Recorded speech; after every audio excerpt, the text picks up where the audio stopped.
Hey, welcome. I feel it's been a while since I gave a live stream. It was actually about more or less what we were going to cover. I say more or less because, yeah, we did talk about MongoDB and we did talk about a specific feature of it, which is vector search for AI purposes. But this time, we're in the beginner's week. So we're going to start our journey in this MongoDB experience, right? So let me introduce myself first. My name is Alberto Camarena, and I am very, very happy to be here during this Global Hack Week. I know this is, let me check, I don't want to lie, day number four. So I usually do this. I miss the first days because I don't know. I find better time for me, at least my current schedule, to stream on Monday, Tuesday, Wednesday, and not in the weekends during the weekends or on Friday. Um, and usually now global hacks weeks are starting those days. So um, this is my first stream for this global hack week, and I am so happy to be here. Thank you so much for joining me. I will love to see your comments on the stream, so please hit me with some messages here, like if where are you from? I'm from Mexico. I'm happy to share that. What's your experience? Is this your first time watching the Global Hack Week initiative for the mailing hacking? Or are you a regular? I usually see some pretty common names here around in the comments. I can talk of 404, Shimeri, plenty, Malik, for example. So if you're new here, let me welcome you. And how this works, first, don't forget to register, to check into this event specifically and win your community points by clicking on this link. So that's the first thing. The second, it's if you're not familiar with this page, it will come handy to have ghw.mlh.io. We can visit it, and in this page you can find all the necessary information about the global hack week, what prices are, what are the stream schedules, and so on and so on and so on, right? So this, if you notice, it's part one of the MongoDB 101 series. And we are going to have a part two and a part three. What are we going to cover on this? Well, I don't want to rush. I have prepared some slides for this, so let's move to those, right? But before we do that, I see a comment here. Hey, I'm from India. I'm currently doing B.Tech in computer science and engineering first year students. That's amazing. So, congratulations again on being here. I can tell you for sure your student, sorry, your teachers are going to be amazing. I can be sure of that. I don't know.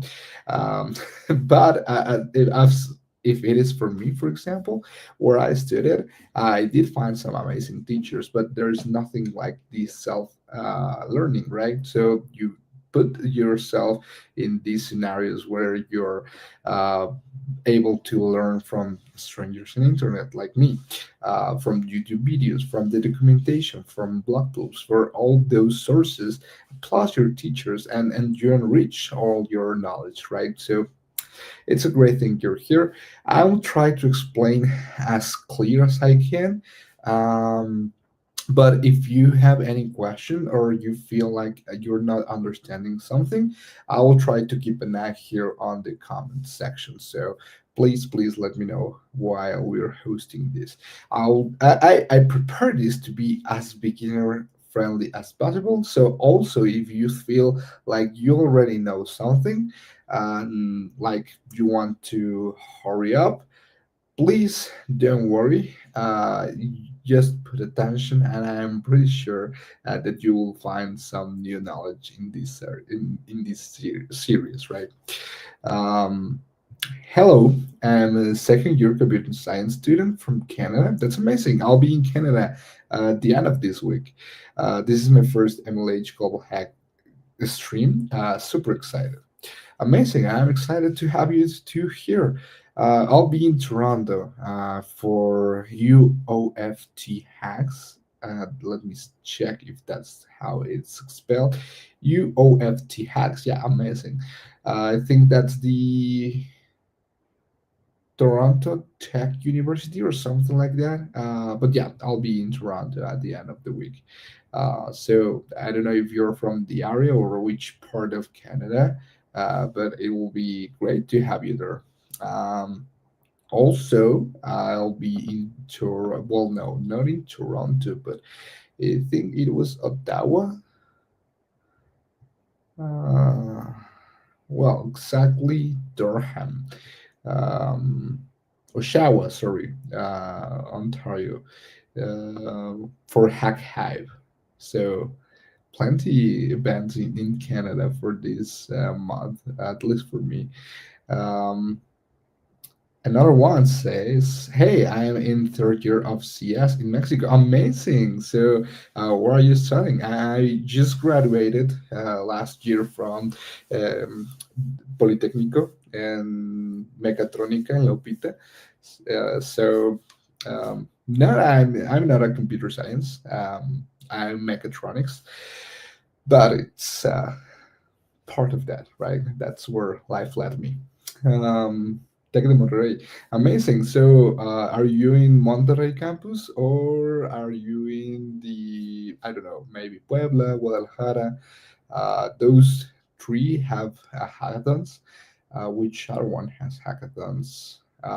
Ciudad de Mexico and Santa Fe, I think they have hackathons. Yeah, the one in the same tech has also a hackathon, but that's not part of the league. I don't know why. But I'm trying to get them to be part of the league. So tell us, how do you find out about the Melee hacking? That's a great question. Uh, yeah, you're being hacking through amazing. So proud of you. You see me there from this last edition, or the last before that, or the last before that, or the last one before that. Oh, I feel old now. Um, I'm in Western Canada, but I have friends going to U of T Hacks. That's so cool. Yeah, amazing. So please tell them to say hi to Alberto. I'll be there. Um, Great. So great. Thank you so much. I really appreciate being so participative here with you guys and the comment section of girls. Um, I want to ask now, what's your experience with MongoDB? Um, and further that, what's your experience with databases? And I will tell you a little story about my experience. When I started studying, let's say, software in a deeper level, because I mentioned before, I am mechatronics.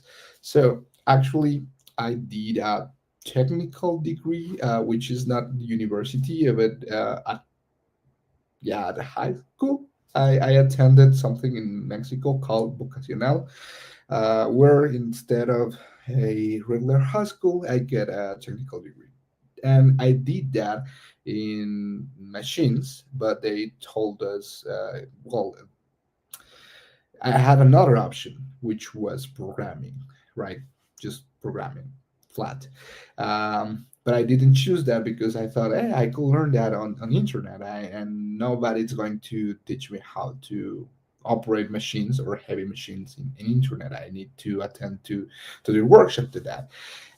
So I started learning on the internet about this software world, and I found like schools and courses and everything. I do get some free courses, but I also got the chance to try paid ones like Platzi, for example, which is school online with courses and everything.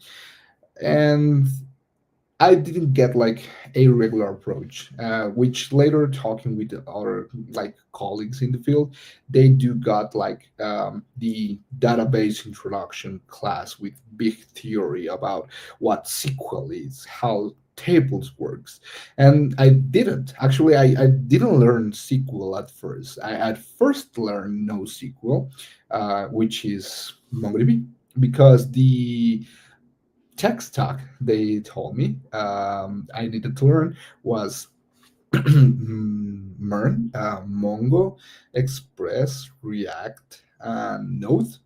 Um, Mongo, of course, for the database, Express as the um, sorry, I'm confused right now. I can't remember if it was a library or a framework itself, but I think it's a library.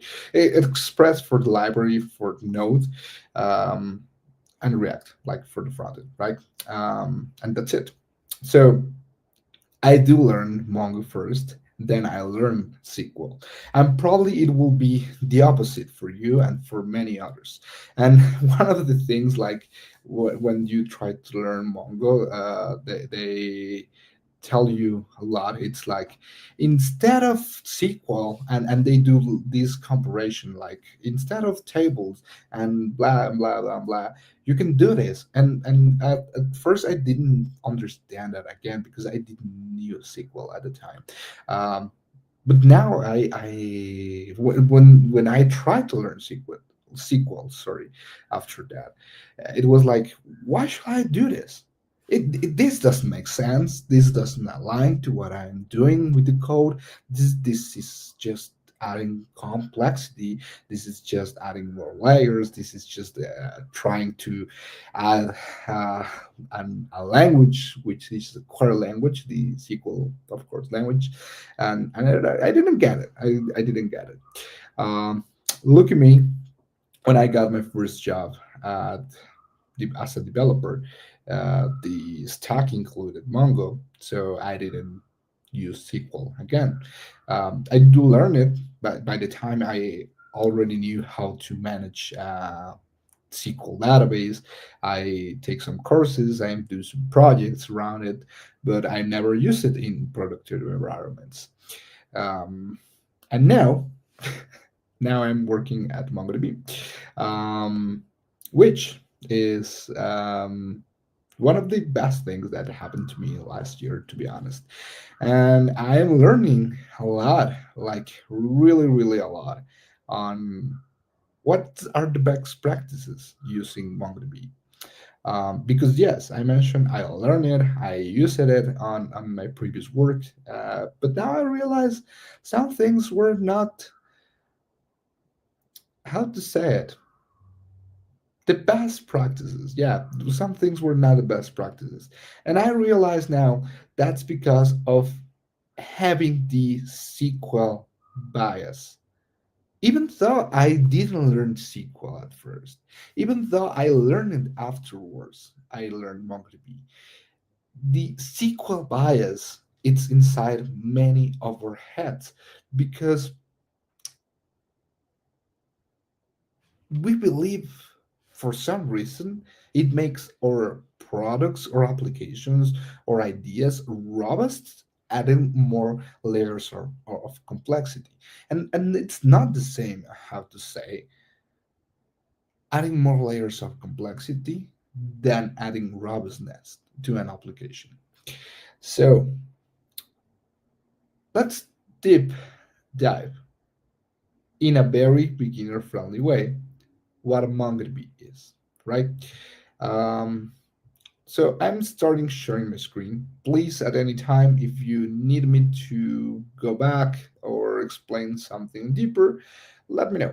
I promise this won't be just full slides. I try to mix it with some coding and setting up environment things. What do you need for this session? If you have a code editor, this could be Visual Studio Code. Actually, I do recommend Visual Studio Code. But hey, you're beginners, so you probably have Visual Studio Code and nothing so fancy like NeoBeam or something like that. And if you do have anything more than Visual Studio Code, let me know. Let me know so we can see what's happening here. I'm a high school student, 17 years old. Amazing. CowStab 0808. That's great. Thanks for being here, and I hope I teach you something today.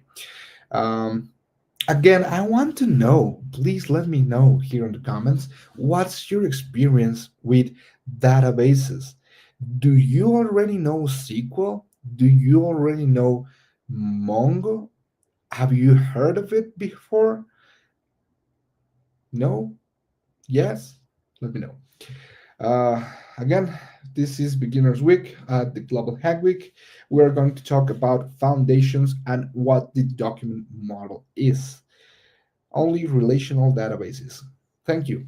Um, so, relational databases, it's probably something they teaches us on university, depending on your level, at the point when you're studying software.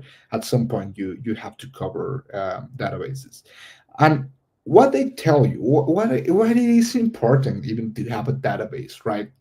Um, we're going to talk about all of this.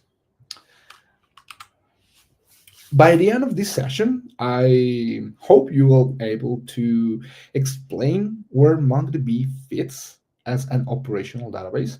And here I am introducing another concept that at first to me it was not so important.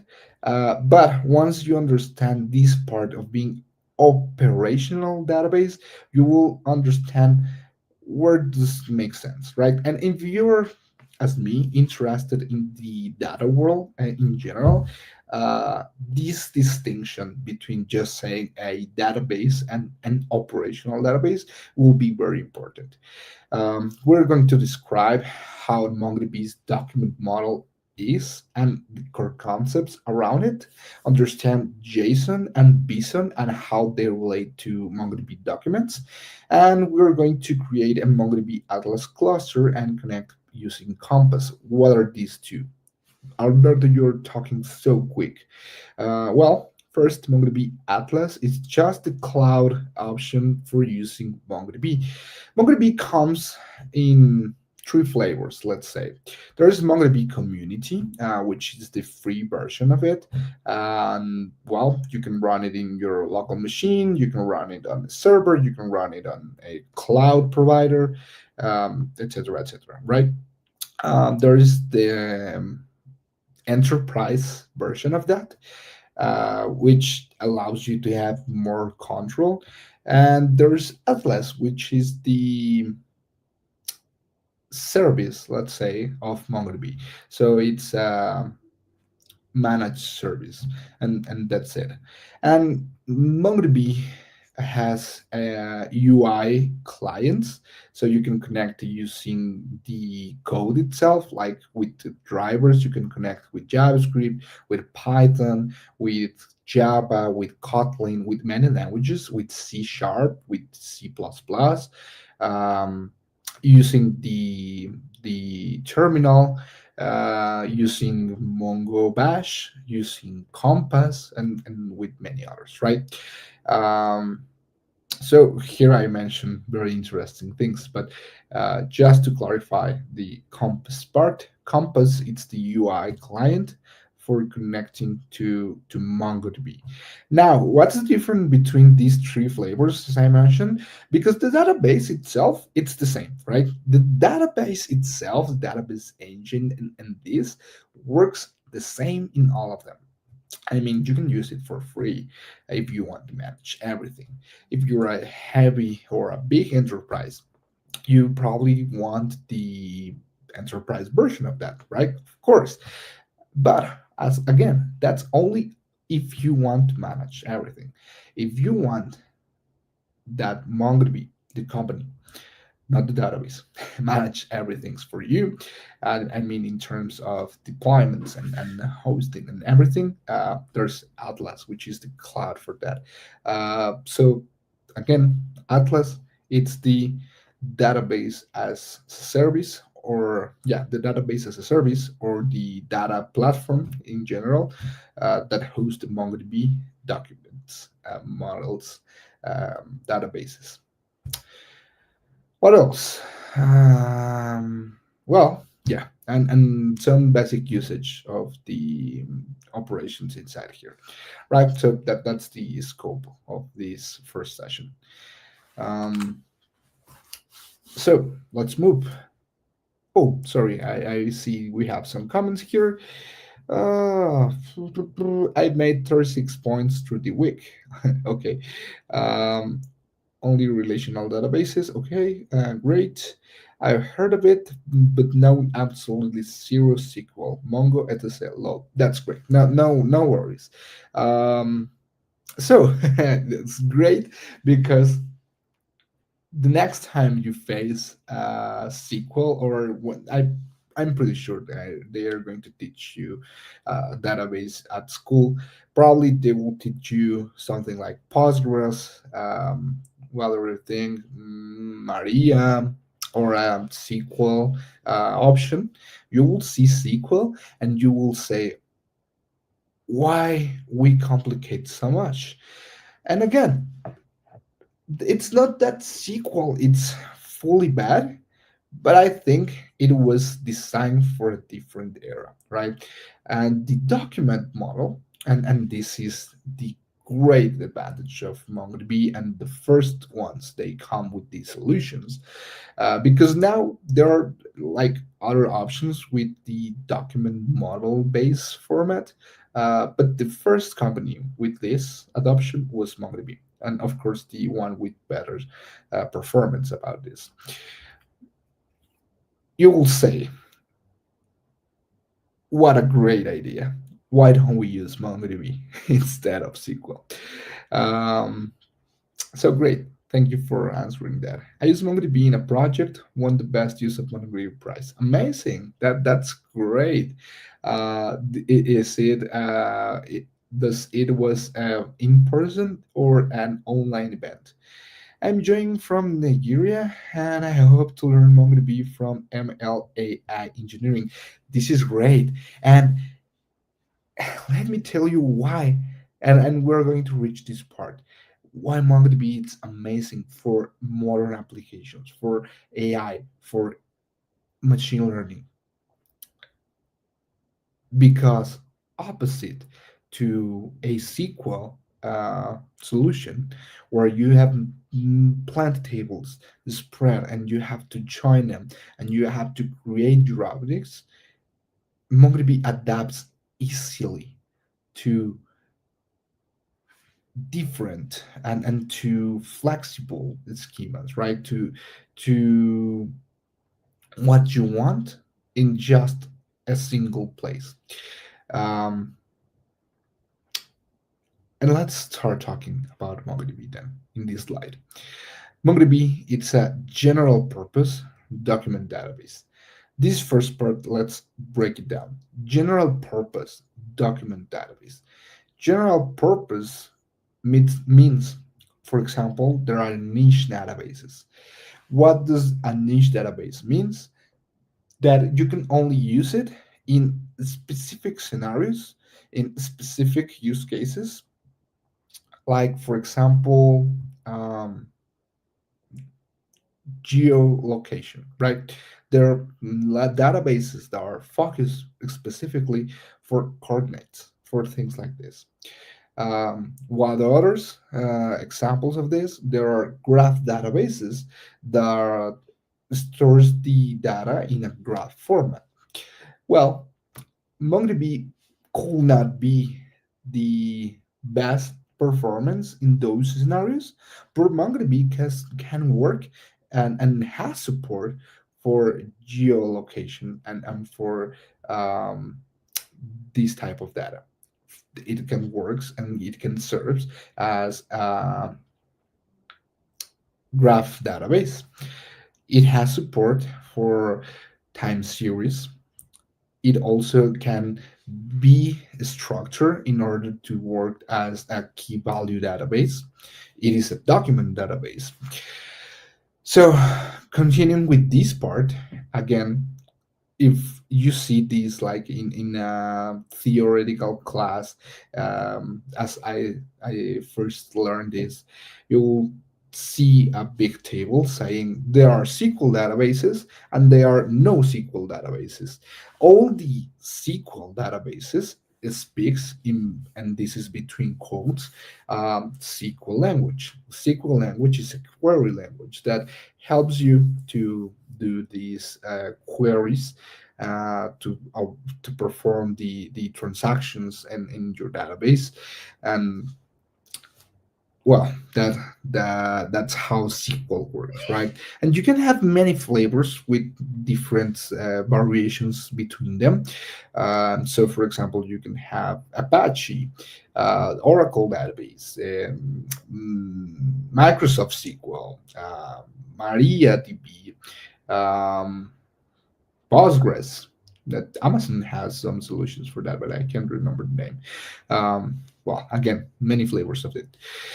And then they tell you there are no SQL databases, and no SQL, they are not aligned.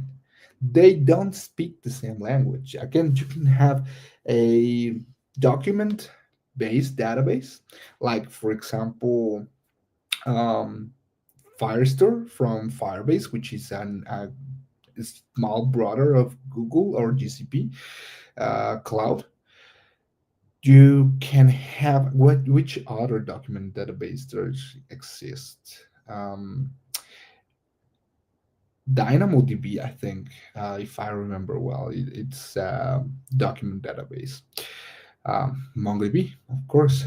You have key pair databases. You have, um, again, graph databases. You have plenty flavors, but in this case, not only flavor, I will say plenty dishes of what a NoSQL database is. And this is really spread because they actually mean like this is NoSQL, right? It's like, for example, if you are trying to classify dogs, instead of saying, "Oh, you have pugs and Pomeranians, and I don't know, Shih Tzus, and I don't know, many races of dogs," right? It's like saying, "Oh, you have Chihuahuas." And not Chihuahuas. The other doesn't have a specific type. The others are just not Chihuahuas, right? And and that's how the division works here. The same. You have SQL and non-SQL. Um, and now I mention again the document type of non-SQL database, that's Mongo. But I think again it's worth mentioning this because I didn't knew this before. The other databases that are document based are imitators of MongoDB. MongoDB was the first one to introduce the document model. And of course, it's the best performative at this. So, how it works? It stores this data in BSON documents. What's BSON? BSON is really JSON, actually, alike in collections. So we have collections of documents inside of database. Um, I'm going to explain this further, and we're going to take some moments to clarify about BSON. But at this bullet point, I want to take a moment to understand why this is really important.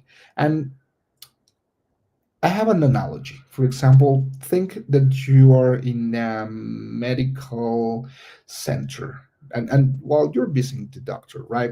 And if the doctor wants to get your information, he probably, let's think, if he's using SQL, but not in the computer. He's like running and I don't know, a very idea of the SQL and how this works.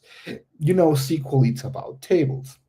So he opened the files, and he takes your document. Then, well, I'm not going to say document. He takes your file, and in your file there is your name, some data, blah blah blah, but there is no data of your last appointment. So he needs to go to another archive, open the system, and try to find the information about the last appointments. So now it finds the information about the last appointment, but the last appointment doesn't have the, I don't know, study cases or the test that they run onto you to check what you have. So it needs to go to another table to find more information. So that's mainly SQL, right? Table, look to another table, to look to another table, to look to another table, and then join all that information. In MongoDB, it's really simple actually. We have this say, what it's asks together, it's stored together. So if the doctor example looks silly, it's because it's silly because it's know how we humans understand the data. Again, SQL was think for another era, an era where the cost of storing data, the cost of the storage was huge. And SQL, it's optimized amazingly. Let's say that. It's very, very optimized for saving uh, storage, right? But it's not optimized for speed, really, to us humans reading it and to maintaining it, right? So now storage is not a problem. Like we have petabytes of storage like available, and not that higher price. Um, even if we're not large enterprises, like even if we are individuals. And the document model, it is due optimized for us humans, right? To understand it, the doctor opens your file, sees your information, sees your appointments, sees the test and the results and everything attached to that in all the same place. So that's how the documents are really important. And again, about the format like JSON and BSON, we're going to mention that in a second. Now, the next point is that it's designed for operational transactional workloads. What does this mean? There's another big distinction, and I feel like I never heard of this like when I was starting. Probably it's more um, not so beginner friendly, but I think it's worth mentioning. Again, we mentioned this MongoDB, yes, it's general purpose document database, but it's an operational database. So it's for concurrent reads and writes, it's low latency, and also it's thought for high availability and scalability from its foundations. What's the other one?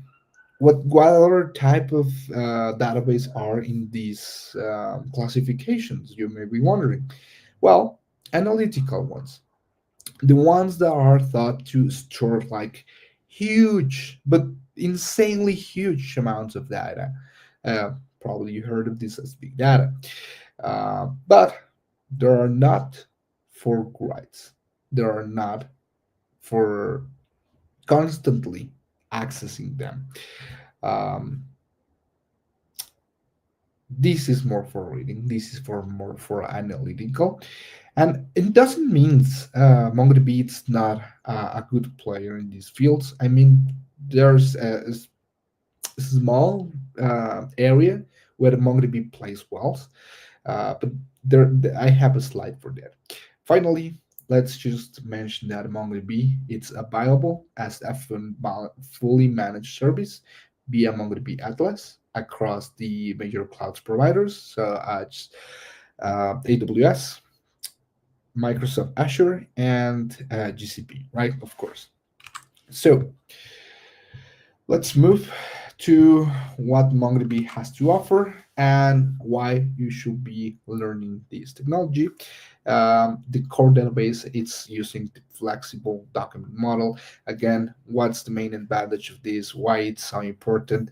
It fits how we humans use and read and understand the data, and not the other way. Like, we don't fit to the data, we don't do the normalizations and tables and things like that and so on to make the data, uh, how to say that, um, a problem of the past.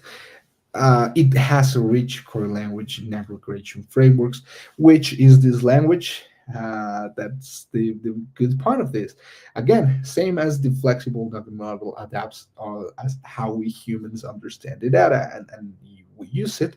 The query language MongoDB use, it's via drivers. So it speaks your code language. Which one you choose? Like, all the ones that are being used: JavaScript, Python, Java, C, C Sharp, Perl, etc. Specialized capabilities. Oh, sorry, I skipped one. Indexes. It uses single, compound, multi-key, text, use spatial, whatever index you may want. What's an index? A way to make sure your data is read faster. What's the downside of this? It takes more time to write, but that's the where the data modeling it starts being interesting. If you want it to be better performative at writing or at reading, uh, you can have things like a specific um, course, so you can have multiple deployments of your database, one for reading, other for writings, and this is the workload isolation, in which MongoDB it's really, really good at. We have also specialized capabilities. I mentioned this before. It's the time series collection for time series based data or real time tracking applications. Atlas search, which is a full text search. Vector search, which I cover like more deeply in other global hack week, actually the past one. These specialized capabilities, we're not going to cover them. Maybe only Atlas search if we have enough time, because this is not so beginner friendly. They do require more knowledge. I hope we get to the Atlas search functionality, because it's not that hard to set up, and more with Atlas. I mean, with Atlas, it's the only way to use it, but it's really, really great. Change streams for event-driven architectures, and trust actions for multi-document ACID guarantees. What does this last part mean? It means that if you try to modify multiple documents in one transaction, it says all or nothing, and the data it's not lost in the middle. So this multi-document guarantee AC transaction, it's one of the best features Mongo has to offer. Even though if you don't think that much of that at these first stages of your career. Um, Database landscape, again, I mentioned these two: the operational or OLTP databases, operational transaction. I can't remember what that stands for, but yeah, it's for transactional. Um, and analytical ones. For example, let's say in a comparison, the MongoDB it's OLTP, while Snowflake, which is another partner of the mainly hacking, it's OLAP, right? OLAP, for analytical. There's a if we draw Venn diagrams, there's a small part where these two play well.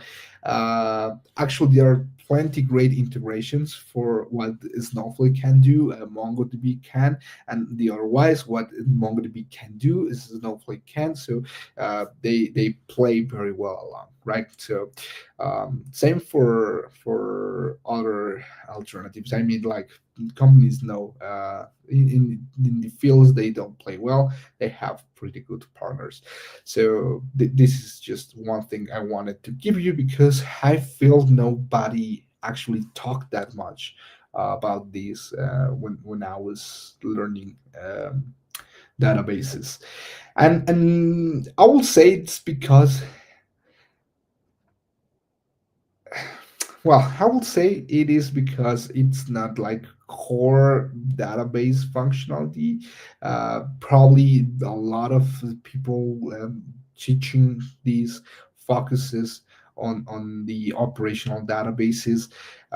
If your degree it's something about that scientist or things like that, probably you see like the analytical systems. Um but yeah, I think at the moment when I was studying that, it was not such a big thing. So that's maybe the why I want to believe. Um, so this far, any question? I've seen you're like really not throwing any comments right now. But hey, if you want, I'm here. Just let me know. Uh, Again, MongoDB is primarily operational, designed for backend application of system records, supporting high write throughput and low latency queries, transactional, single document, and the multi-document that we mentioned before. Analytical, again, it's still important. So it has an aggregation framework for operational analysis. This is a concept that it's more and more used right now. In the future, you will face the concepts or the ideas of data warehouses, for example, and ETLs, right? What an ETL means, it's extract, transform, and load. And it's a pipeline, basically, where you take your information from one source of truth and you pass it to your data warehouse, which is basically your centralized source of truth. And with MongoDB, you don't have to do this because since it's all in the same data platform, and MongoDB guarantees seamless and very curated experience using the database, you already have what you want there. So it does works for analytics. It's not for really big workloads for analytics. I mean, it's for operational analytics. Same here. The operational part, it's really important for that.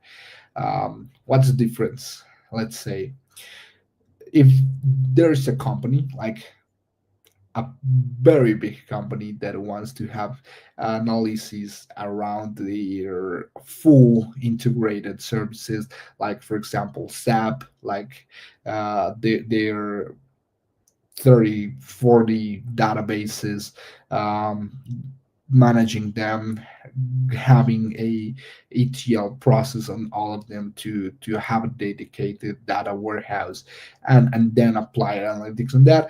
That's probably something. Well, not probably, that's something MongoDB doesn't play that well, but doesn't mean it's not for big companies or not for big analytic purposes. It's just about the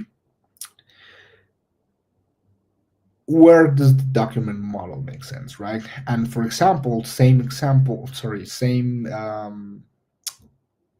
idea of a very big company. This could be I don't know, a manufacturer, and this could be for PCs. I don't know, let's say Asus, uh, and they want to have analytics around all the specific product, uh, around the computers they run in all the world, like very very big workloads. They can with MongoDB. That's something that they can do.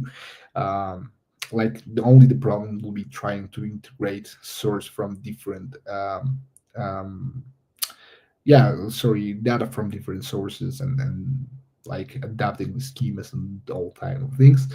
That's something MongoDB probably not the best option for that. So that being said, I think we understand better about what MongoDB is. I know this could be a lot. Probably even half of it doesn't make that noise in your head. Um, Document operational NoSQL database. Like when we try to be specifics in what MongoDB is, uh, the name just starts getting bigger and bigger and bigger. But that's not only for MongoDB. I mean that for all the things when we try to define, it separates for what it is not, right? So it is a database, yes, but what type of database? What it is good for? Where does it is not good at? Etc. Right? So if you have any question, just let me know here on the comment section, and I am going to continue here. So, some of the core concepts before we can start getting our hands on the examples I have prepared for you. Database. So, you are going to have a database with collections. This is the group of related documents. You can think of these as, if you think of SQL, like the tables. If you're thinking of like the doctor example again, like having a folder. So the document, it's inside a folder, right? These are the collections. Then we have the document, like, which is the object with the fields and values, and the field, for example, name, price, address. That's the field, right? Pretty simple. And now let's take a look to the great document model. The data is stored as documents, no rows, contains related data together, embed objects, array, schema is flexible, blah blah blah. One thing that I think it's important to mention again, to highlight in this slide, is that saying that the schema is flexible, it doesn't mean it's not schemaless, or it doesn't have a schema at all. It does have schema, but the schema is flexible. And MongoDB has support for another thing called polymorphism, which is, let's say, in a table, you cannot have different rows. Do you agree? If you have one row, the next row has to be the same because it's the same table. In MongoDB, you can have documents that are different from the other documents in the collection. So let's say you have me as a patient if you're a doctor, and I have only been to your office, to your, well, to my appointments for the first time. So you don't have all the data. But that doesn't mean you have empty data. That means you have my name, my address, some basics information, but you probably don't have like historic data or analysis or tests that you run to me, or a history of illness I will have. But from other patients, you may have, and that doesn't mean it's going to break because the schema is flexible, right? Amazing. So let's continue to a quick JSON recap.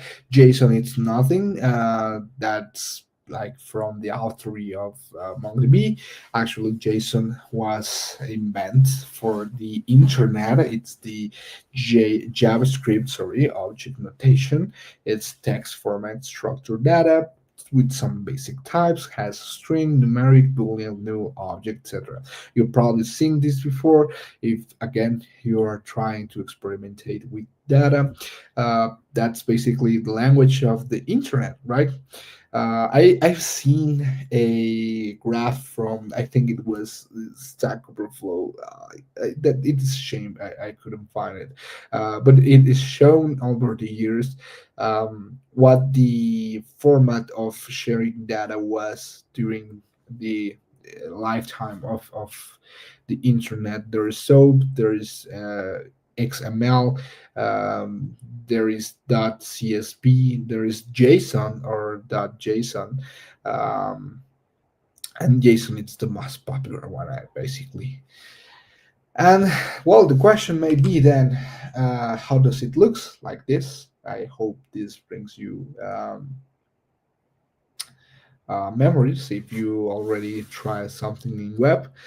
Name, Ada Lovelace, age 36, email is active, tags is an array, so it has two positions, the zero and the first, because we are developers, right? We are programmers, we think in zero first, zero index. Address, it's an object, so it contains street, city, and country. Let's remember which one of these it's a field. All of them: name, age, email, it's active, tags, address, address.street, address.city, and address.country. But address itself, it's another field, right? Um, is this a document? Yes, it's similar to what the MongoDB document is. What's the difference then? JSON in MongoDB, it's BSON, and it stands for binary JSON, right? And that's all it is. Um, Under the hood, MongoDB uses BSON, not plain JSON. Binary JSON, it's binary encode serialized format for MongoDB usage, inspired by JSON but with extra data types, efficient binary representation, fast transversal, and encoding decoding. Um, and that's it. Some of the data differentiations, it's that JSON has a string, number, boolean, null, object, array, and BSON has the object ID. All the documents in MongoDB has an ID. This is the file type of object ID. It has dates, so it can manage time. Sorry, well, dates in general. Decimal, binary, numeric distinction. It's different. The integer, the 32, integer 64, the doubles, and well, that's it. And this last sentence, which my face it's not allowing you to see, I will remove myself. These extra types makes MongoDB better suited for real world applications, allowing MongoDB to manage these different types. Also makes great for what you were mentioning, peculiar collab. Uh, ML AI, because, and again I give a session about that for last Global Hack Week. We have the ability to support embeddings, so vector embeddings, um, binary vector embeddings, and text vector embeddings. So MongoDB is really well suited for real world applications. Some differences here in drivers and tools. BSON types are often shown in extended JSON format, so we have things like this. And this is only for you to have that in mind. No worries to uh, burn your brains out here. Why BSON matters in operational workloads? It's very efficient in enrich the data types, and also it contains the index and queries. Um, So indexes are built over bison fields and types, right? Let's skip all of this. I think you already have what bison is, and I also spent a lot of time talking about MongoDB. Sorry. So let's jump to Atlas cluster setup. Let me move myself here. Oh no, like this. I think that will better. The goal here is to create MongoDB Atlas cluster ready for the rest of the workshop. Thank God, I don't will have to send you like CSV files or JSON files or a lot of documents. Atlas, it's really educational, and we can have like pre-built data as the example there. Um, so the high level steps would be like sign into MongoDB Atlas, create your account, provision a free trial cluster. But yeah, I think I didn't mention this before, so sorry. Yes, MongoDB comes in two flavors. I mentioned the community version, which is the free one, the enterprise, which is paid, and the Atlas, which of course I think you intuited it was paid, and it is, but also has free tires, so you can test it, you can try it, and you can fall in love with Mongo. Also for personal projects, I think the free trial it's amazing. Plus, if you're a student, which you are, you have $50 of credits, which it's simple great. And also you have a free certification. Yeah, that will be it. Yeah, you get a free certification for Mongo. That's included in your GitHub Student Developer Pack. If you don't know what the GitHub Student Developer Pack, don't worry. Just open your favorite browser. No, here no. Oh, I'm going to open my favorite browser and I'm going to hit gm oh, mlh.link slash GitHub. I'm going to copy and paste that here on the comment section.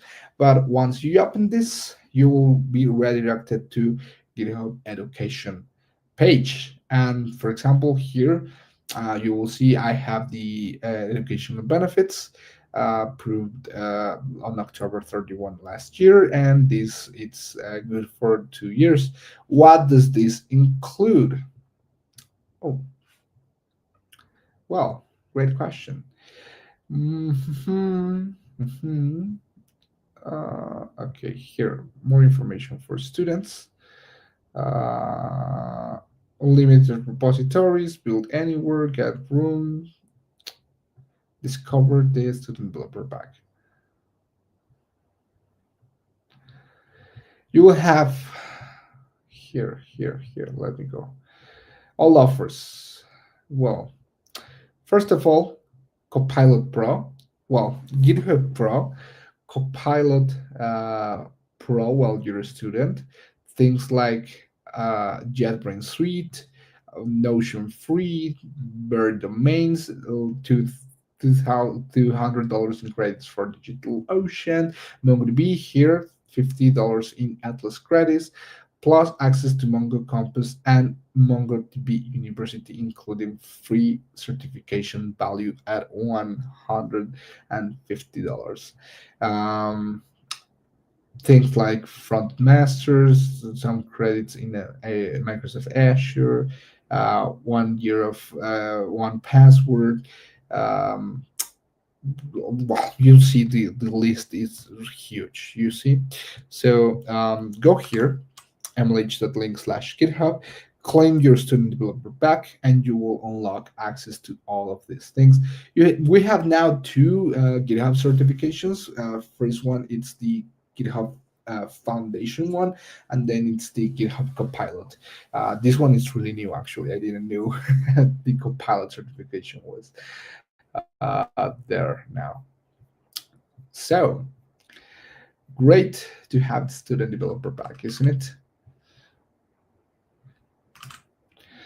Compile throw, code spaces hours, limit private repositories for GitHub Pro, our team, and that's enough printing tools. Amazing. Oh yeah, let's come to Atlas. Let me see, because probably MongoDB Atlas.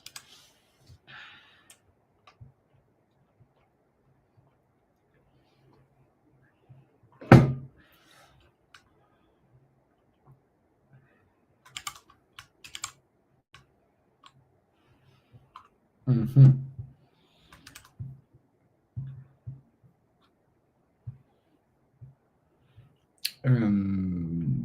If I try, okay.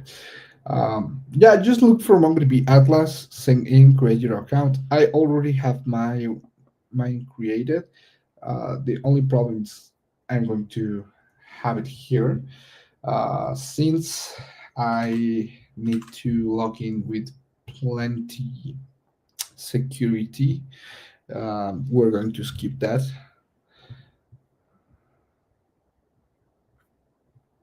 Okay, no comments this far. So once we have our database,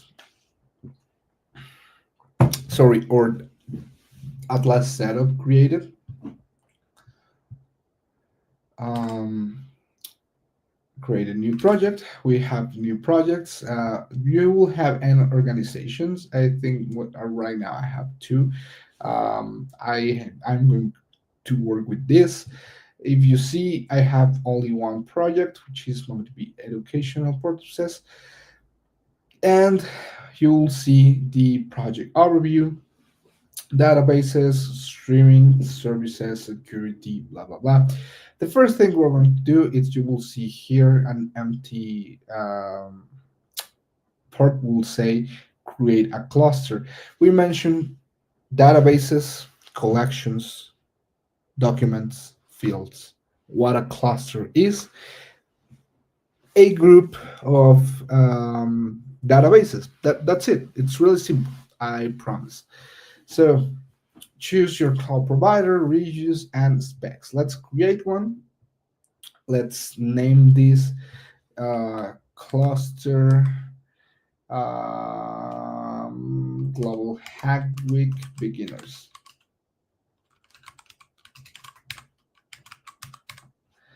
And you see, we have M10 or flexible. This is fixed to be 0.08 per hour.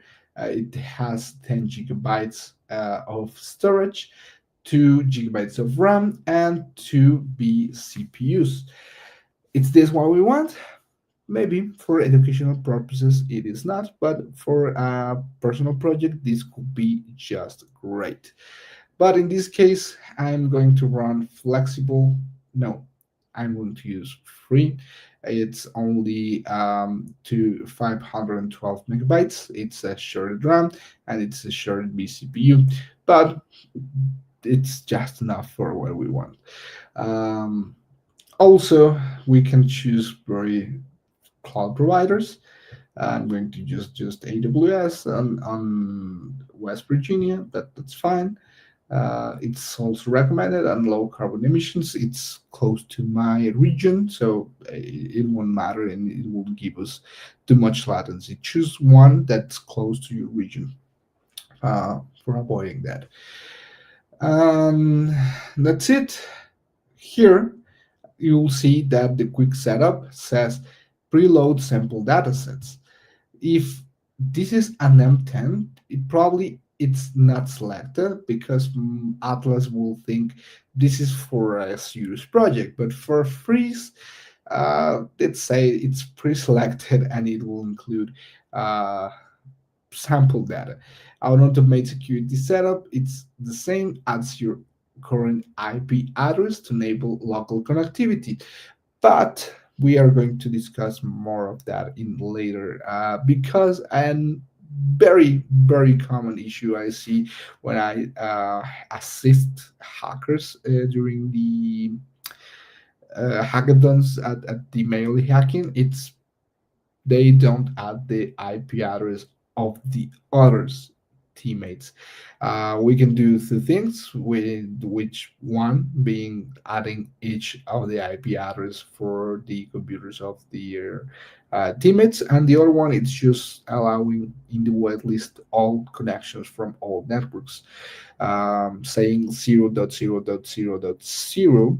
And for development, I think that will make that things easier and quicker. Not recommended, of course, for production.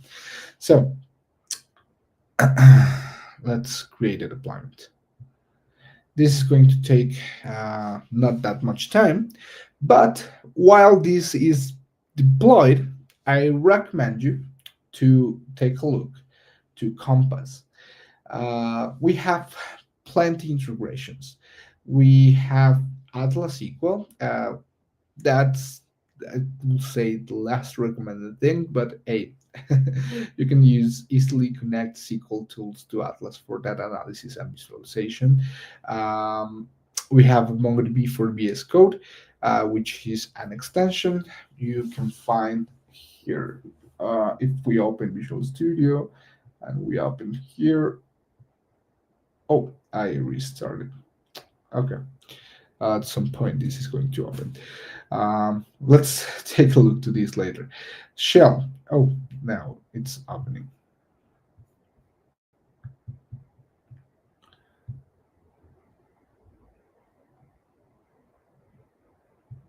Oh,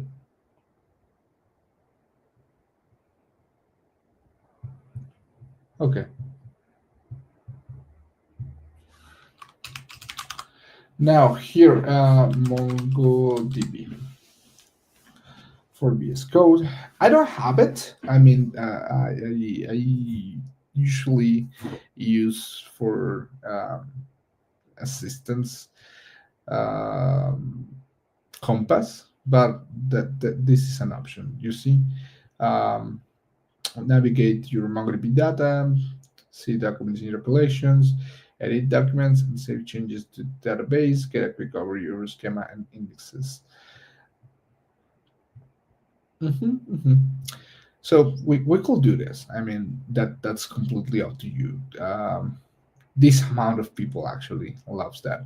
I personally don't, but that's just me. Uh, Shell and Compass. Let's see, for example, in Compass, how we connect. I don't have MongoDB Compass installed. It will here let you install that. Mac OS ARM64, the version you want. Maybe you want a different version of this. Copy your download or directly download here. In my case, I already have that, so it doesn't matter. I think I have these. Let's open Compass. Which version I have?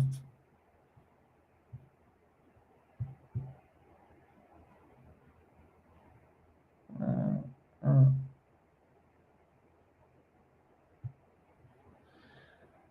1.48.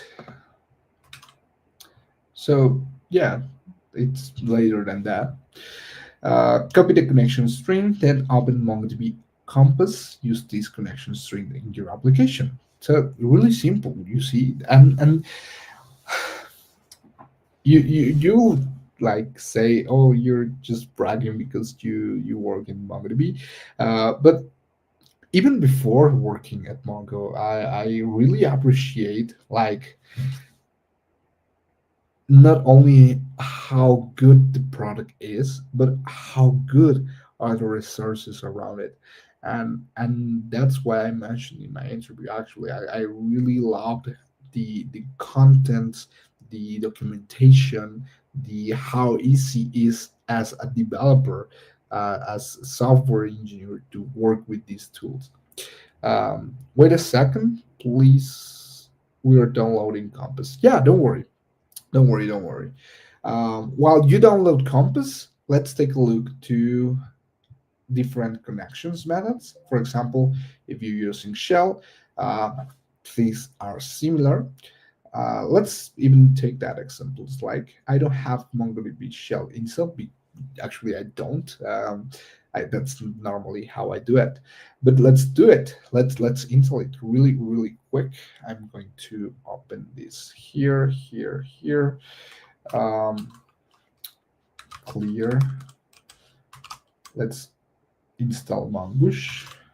And once this is installed, run your connection string in your command line. Use this connection string, blah blah blah. Username. Great. Now you may be wondering what username and admin is. I don't have that. I haven't created that. Am I supposed to add my credentials like the one I have connected? Answer is no. But you will see. For this demo, you recommend downloading Compass or doing the VS Code way. Do the result in the same thing? Yeah, this is the same thing. All of these, Compass, Shell, MongoDB for VS Code. I haven't tried the Atlas one, but all of these are just clients that connects to the database. They have tools that allows you to do certain things, but the differences between all of these, it's just which one you feel more confident, comfortable with, and that's it. I mean, even with the drivers, I mean, you can script every time and perform scripts in the preferred language that you have. Like you could have a, I don't know, read collections script in JavaScript and execute it and have the output of it. We are going to perform an example of that, but that will be the same. The difference is that Compass, it's already a client that it's created, and with UI, meaning that with buttons and a visual interface, you can explore your data, modify, perform queries, and do things like that that you can do same like with pure and raw code. um, with the shell, it's the same. There's just a CLI integration of that. With Visual Studio, it's the same. Like, imagine this. You probably heard of Git, right? The version control system, right? And Git and GitHub. You can do Git in the CLI, which is the one I'm comfortable with, which I use normally, and you can use Git with Visual Studio. Here, I will show you an example. For example, right now, it's detecting here in the Git source control. Actually, it even doesn't say Git, it says source control. It's showing me 12 changes, right? So I can stage them, stage change, and then I can commit them once I perform. This it's exactly the same that in my CLI using git status, and this is going to give me the same dot amp example dot ignore dot read package JSON slides and source, right? Um, that's the same. I can put git add dot git ignore, and this word here, I could do the same if I choose just to add with this button, stage changes. Those two actions were exactly the same. This button under the hood, it's executing this command I'm running in my CLI. What's the difference? No one. Which I prefer? I prefer doing this, the CLI. Why then do I have the Visual Source? Two reasons. One, it comes already with Visual Studio, and the other one is that sometimes, for even more, I will say for managing conflicts, I do find this really useful. And I just like select the specifics I want. For like a quick bulk of just saying I want to add everything, I just say git add and the dot, which means add everything at this specific point in the source file. Um, which I found like more quick than just saying like these add everything, stage all changes. It's the same. It's the same. It's the same. So for your question, it does. It's the same. Download Compass or execute VS Code, whatever you feel more confident. Try both. I mean, I mentioned it. I don't, or I'm not used to doing oh, the shell one. I'm not used to that because that's no normally how I do it. But I just downloaded for us to try it here. Now it's downloaded, right? Um, I copy this, I paste this, Mongoose cluster beginners, and I use username admin. Let's change this, and the username will be, in this case, Alberto. And now, where you have that, it's if you go here under security, security quick start, it's going to allow you to add a new username saying Alberto. A password, I'm going to auto generate this password, I'm going to copy, and I'm going to create this with um, yeah, I'm going to add it. Now I have two users. One's admin and the other one's Alberto. Um, what happens? These usernames or these users are the ones that are going to have access to my database. Now, one thing, it's access to Atlas, which is here, project identity in access. For this, it's only me, the user, who has access to Atlas. Alberto Camarena, this is my email address. I have multi-factor authentication. I am the project owner. One thing, again, it's the users for accessing Atlas with project identity in accesses, the applications, the teams, the things like that. And other thing, it's the database in network access. In this case, I have two users, again, admin and Alberto. Both are Atlas administrators. I can edit them. So, for example, Alberto, instead of being like an Atlas administrator, has a built-in run. I'm going to say I'm going to read and write to only read database. These are like the predefined ones, but I could add a custom run. How do I do this? I could come here.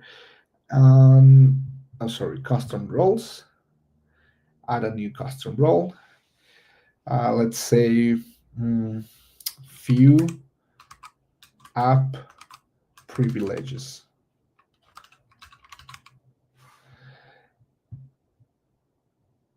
Action or role. This is going to be collections actions. Query and write actions. No, global actions. Database actions and roles. Actions, roles, built-in roles. Read, write, DB admin. Read and write. Add. This is going to be read and write. Add. Oh, what was the database? Um,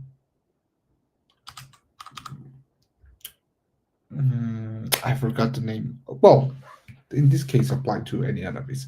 I'm going not to add a custom role, but I'm going to give broad access to my database. But in this case, I just wanted to let you know you can do it. You can give granular control to what your database users can or can do. Now, Alberto, it's my username. I hit here, and it's going to ask us for the uh, password. Password, it's the one I copied, and I'm currently logged in as here using Mongo shell. For Mongo shell, visit this. So this is open, download Mongo shell, connect to Mongo, perform CRUD and aggregations, and administrate and manage automated scripts. What's happening? So I already connected. What we can do? Let's inspect what's inside this. We know because we see it was pre-selected that this cluster has some data in it that we allowed MongoDB to import in our behalf, right? Perform CRUD and aggregations, insert documents, read documents, use DB collections, find method to query documents in a collection. For more information, an example, say query documents. So let's see for the documentation.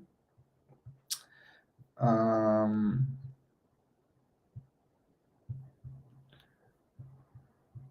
Connect, this is already connect, interact, perform CRUD operations, read, use DB collection, find.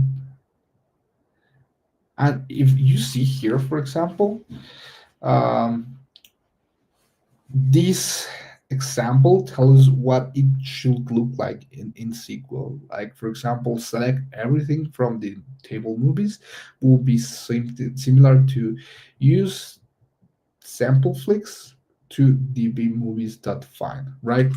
So let's see. To help improve, blah, blah, blah, this is a telemetry comment, Atlas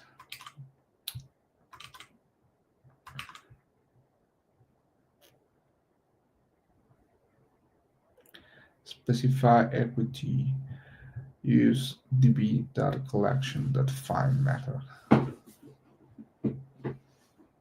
Here we have for collections, Atlas search index collections aggregate bulk write count.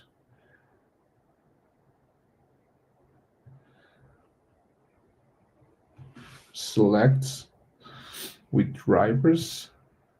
Oh, yeah, these are the drivers available. Again, I'm not used to using the shell, so let me just read how can I find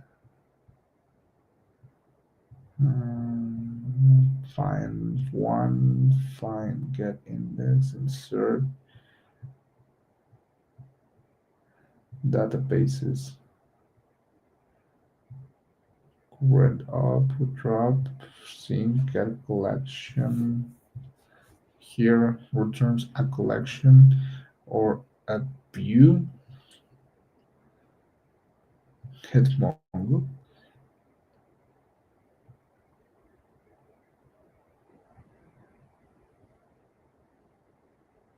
db.getMongo. Let's see.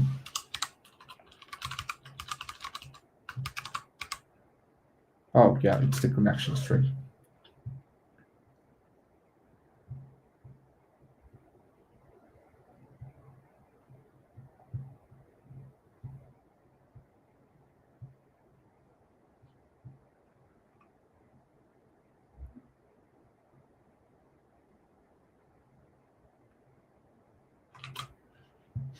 db.stats, db test, collection 0, use 0, aux 1. Okay, so this is for tests.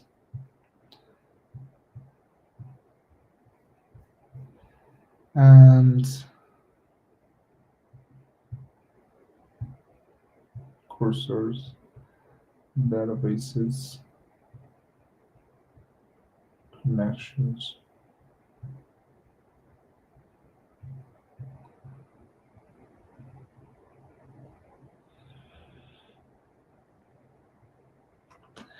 Okay, well, you'll see. You'll need to get familiar to this. I don't. Um, But we establish a connection. You see. Um, let's ask pilot using Mongo SH chat.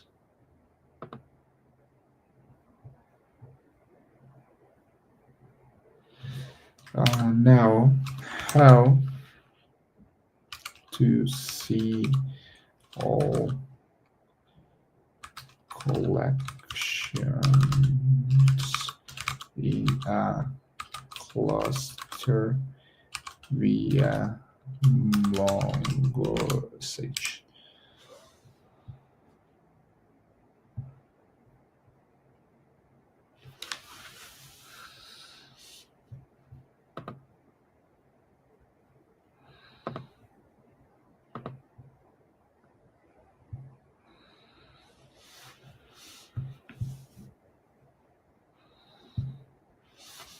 I'm curious about that. Do you already install Compass? I hope you do. So we can start on that. Show collection. Okay.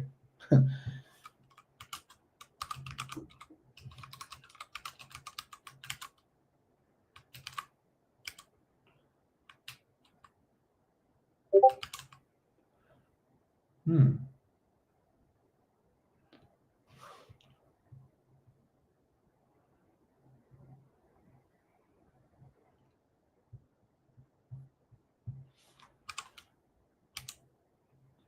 Oh, here.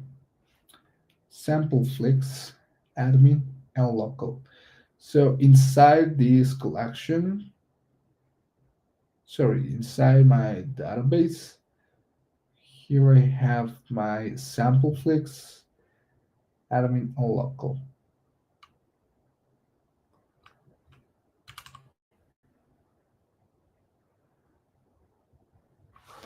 To view collection across all databases. Switch to specific database. So I'm going to say use sample flicks, sample and flicks. Now we're using this. Now show collections.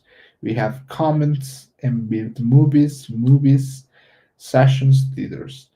So now what was get stats? We have 6 collections in the DB of sample flicks. Great. So we're making use of this. Now I will show you how easy it is to do that on Compass. Let's do the same. Let's add, actually this, I need to change the connection. In this case, I'm going to, well, I'll show you how to do that. Sorry.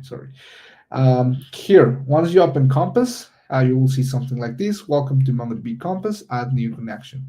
In this case, you change this URI instead of localhost, pretending you're running a community version of this. You're using the Atlas free tier. So you have a connection string, right? Which is easy accessible here on your cluster. You say connect, right, via Compass. You copy this and paste it here.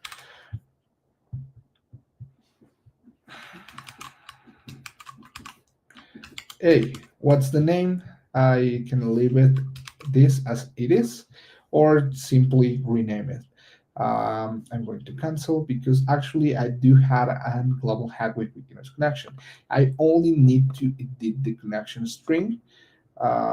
Yes, because admin it's not the user I'm using Alberto, and because also the password it's not the same. um, so this is done. Oh, also, actually all of this it's supposed to be different. Sorry. um, now now this is done. Identity access, no, you see. Database access. I'm going to edit this. edit password, auto generate a new one, copy it, and update the user. Uh,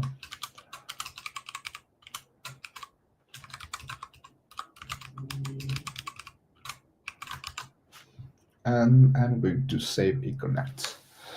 Um, you see how easy it is this setting up. Now this is connected, and I didn't have to actually do the research of how to list my collections here. This is showing me. Oh, sorry.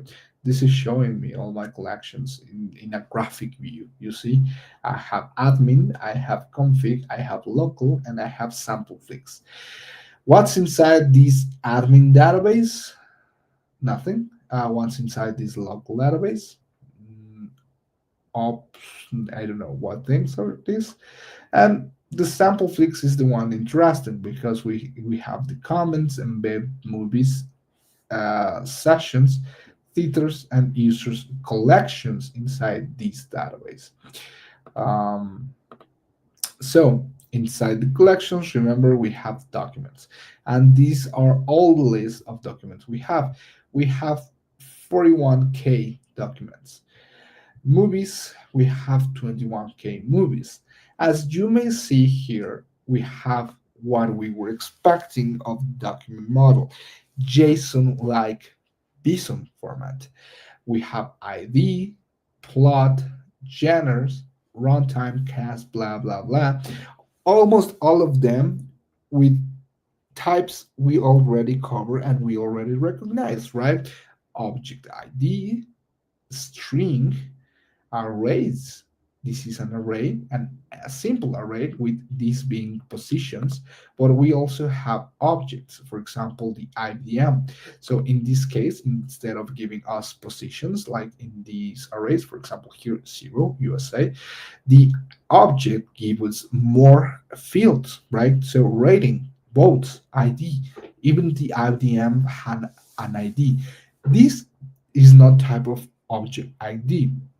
This is type just number. Why is it? This is not a document inside MongoDB, right? So this is not referring an ID that is living inside MongoDB. This is something IBM has, probably external information. If you're not familiar what IMDb is, it's something about movie ratings. And if you're not like familiar with what this it's pointing to, I mean the name, it's like a blink for that sample. Netflix, it's like a big company which has streaming services, movies, um, so documents referring to the comments, to the movies, to the theaters, to the users, um, with title, full plot, languages available, uh, a time, a date for released, last update, uh, plenty things, right? Another thing I like about a compass is that already has a generate query built-in feature. So let's generate a query. Let's say find all movies that were released in the 2020. I don't know. Let's see.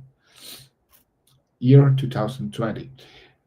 Here, I mean that was not great, I think, but yeah, we I don't know. We'll see. We need to expect and inspect that about the difference between released and year. But yeah, let's find that. And you see, it's really simple. There's no one actually. 2021 maybe 20s. Okay, plenty on the 20s. Um, but yeah, it was really simple. You see, when we want to look for this, actually, we look for things like we search for the title, We search for specific titles like the matrix, and we find it. Yeah, there's my matrix. Actually, I already played with this data sample before. Um, so that's how it is. Let's return really quick to Atlas cluster, right? We already set up the Atlas cluster. We added the database user with the password. There are other types of security. For example, with sell as with managed services with WS users, IAM, things like that. uh, I already mentioned about the IP network, but I think I didn't show it here, right? The IP access list. Again, for example, this is my IP address currently. This could change over time, but I just set the 0.0.0.0/0 IP address, which includes all the IP addresses in the world, so everyone can connect. Um, if they have the user and address, sorry, and password, right? This is not being blocked by access network. So no problem with that. Huh. Hmm. Oh, is it the only way Atlas to connect? Sorry, Compass to connect? Is it a Mongo Sage? Is it the Visual Studio one? Are the drivers ones? I answer is no. But I think Compass is my favorite one so far, at least for doing the analysis and things like that. Also, here are the schema suggestions, indexes. For example, this already comes with comments, users, movies. Yeah, the cast text for explode index. Well, we're going to cover indexes and vector search and sorry and search later. But I think in general, what I wanted to do is the saying that Composite's a great tool. Also, this has the data modeling part and options that allows you to create data visualizations and how you're planning to do your data schemas and things like that, which I think it's great also. So before we continue here, I also wanted to show you that here the browse collections shows you things that are really similar to what you see on the compass. Only this is the atlas data visualization of it. Again, the same databases with the same collections I was mentioning.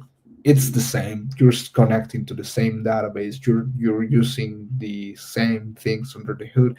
It's just how you feel comfortable doing it directly on Atlas, using Compass, using Mongo Sage, using Visual Studio Code integration.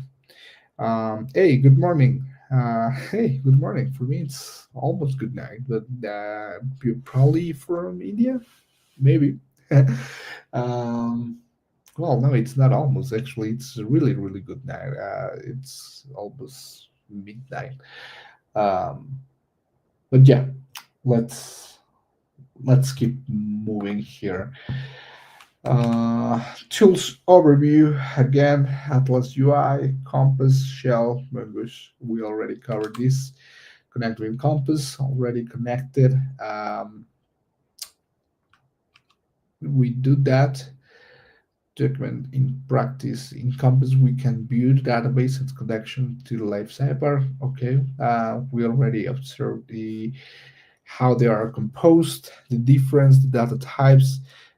We perform a quick query. Um, so some quick basics, right? I prepared a very, very quick project for that. That's in here.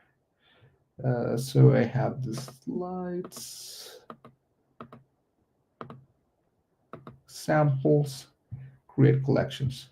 So let's take a look to what's happening here. Uh, here. Let me see if I can make this bigger. Great, this is bigger now. Let me know if you see it.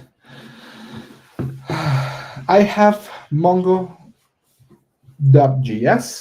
which requires Mongo client.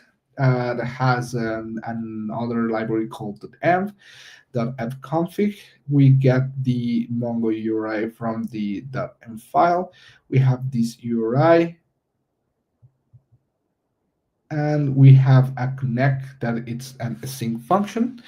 Um, so the con URI say if the connect function receives the custom URI, uh, if not, throw an error. If client or client topology it's not connect, return client, MongoDB new connection, connection URI, use URL parsed, use the defined topology, await, and we return the client. Then we have to get the DB and close the connection, right? So this util file that we are going to use in other scripts. These other scripts are the create collections. So first we need to connect, of course, right? Once we connect, we get the DB. And with the DB, we create the connection if it doesn't exist. How we do that? Again, MongoDB speaks your language, your programming language. So you've probably seen like, okay, maybe I'm not understanding this because I don't know JavaScript. I am a Python developer. Well, good news for you. Same as Atlas comes with sample data. If you hit here on clusters and you say connect and you hit on drivers, you can say connect to my existing app, like I am using Node, but you can say, hey, I'm not using Node. I can say I'm using Python. So it tells you need to install PyMongo, which is the library or the driver to connect and to speak the same language. And here's the that sample of how you need to connect. Again, beautiful, beautiful, really simple to follow, really simple to understand what's happening here. And if don't, this is the great chance to ask me. Remember, return to Node. Node is JavaScript. If also that's something that can be tricky and confusing at first. Um, Here's the same, require MongoDB. If you recall our example, we're doing that on the library function Mongo, require MongoDB. So we have the Mongo client. Mongo client uses the Mongo URI. This is the one we need to copy. Actually, if we say here, I'm only using this. The full code sample tell us Mongo URI save this string. Hey Alberto, then why you're not doing that? You're using something called .env and saying storing that in the URI. I don't get you. What do you mean? Well, it's not a good practice to show these things publicly. And what I mean publicly, it's not here on the live session because, of course, this is for educational purposes. But once we are done with this and we push it to Git and store it in GitHub repository, all of our credentials shouldn't live inside the code. These all should be stored in one thing called the .env environment or the .env file. Even you see here, this is not highlighted and this is not being tracked because this it's going to never, never, never leave my computer um, because it contains private and sensitive data. Um, Actually, I'm going to copy here and paste it. That's the intention of the .env example because people need to know what this project needs to work, right? So here I delete this. DB name, it's my database. Oh, sorry. DB URI, it's the one we copied before.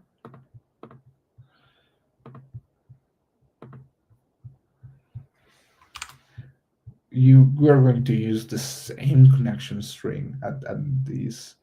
So let me say edit, disconnect, edit, confirm. I'm going to copy just that part, cancel. So the DB username and the password.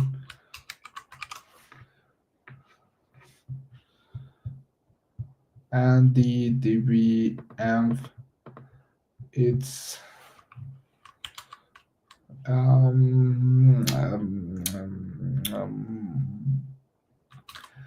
part 1 DB. Okay, yeah, I like it.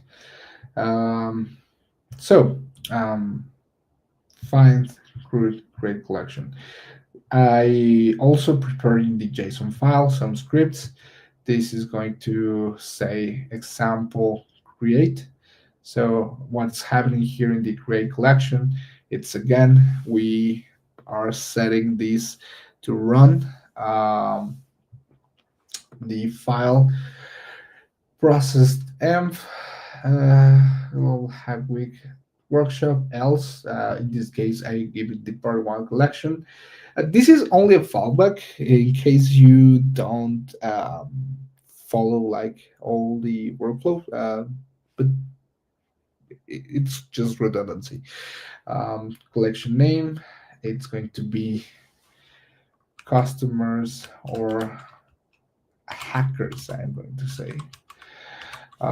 So we try to create a connection. We store that in the client. We get the DB name. In with this operation, we're doing this here. DB name. If there's no client, we throw an error, and then we return the DB name.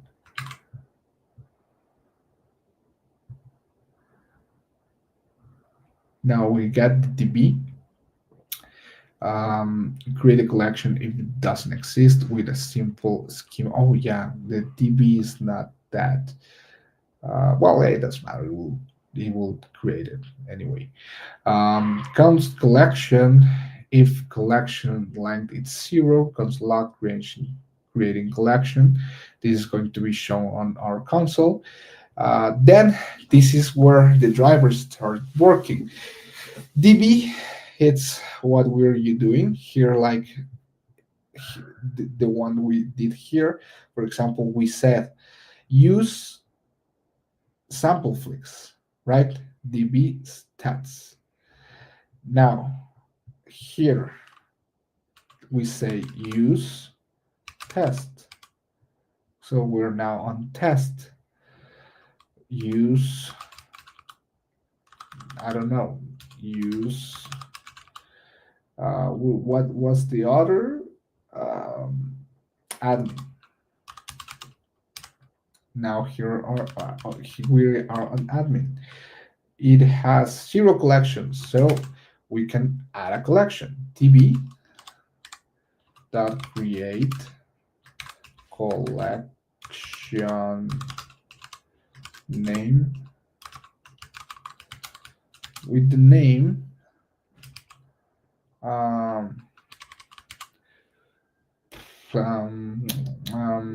admin. What's inside an admin database?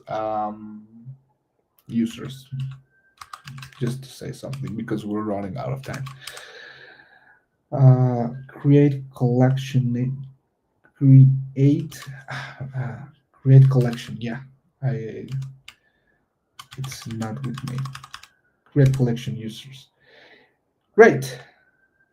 No authorization on admin to execute command. Oh. Yeah. Well, in this case, I didn't have authorization to run that on admin. But let's say use mflix, sampleflix, and let's try to say the same, but instead of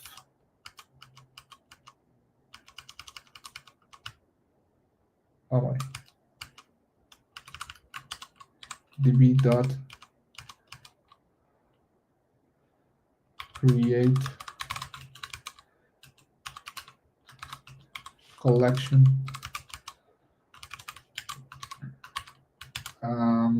what do we have, movies, etc. Let's say tickets.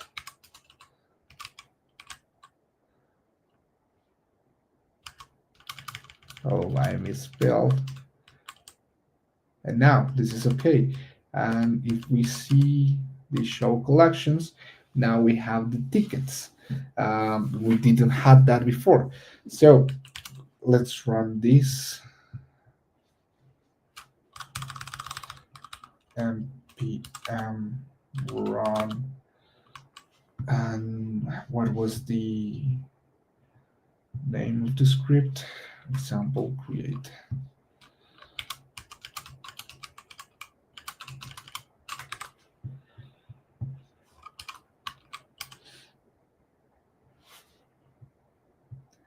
And now we created the collection hackers inside the database.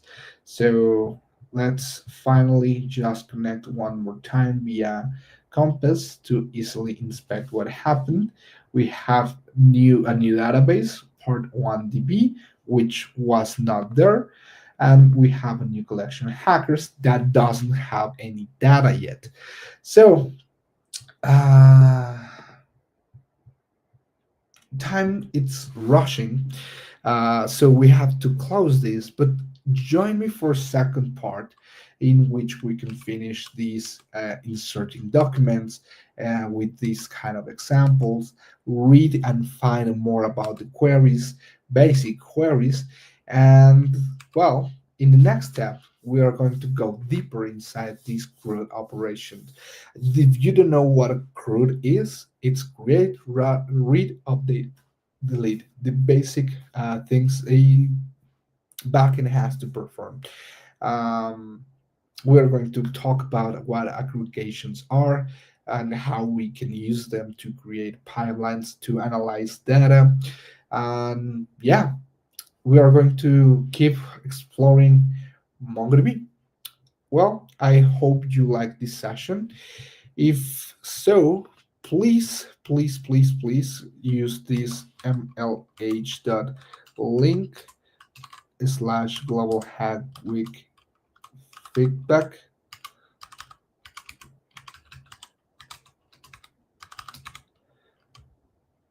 Oh my, I misspelled the C and the K. Sorry, but please go ahead to mlh.link slash global hack week feedback to share your thoughts on the session. I hope I teach you something about MongoDB, of course, but we cover more of the topics around databases in general. So I'm looking forward to see you on part two, the same time tomorrow, and then for part three, similar, same time as well, but for on Wednesday. So it was my pleasure. See you.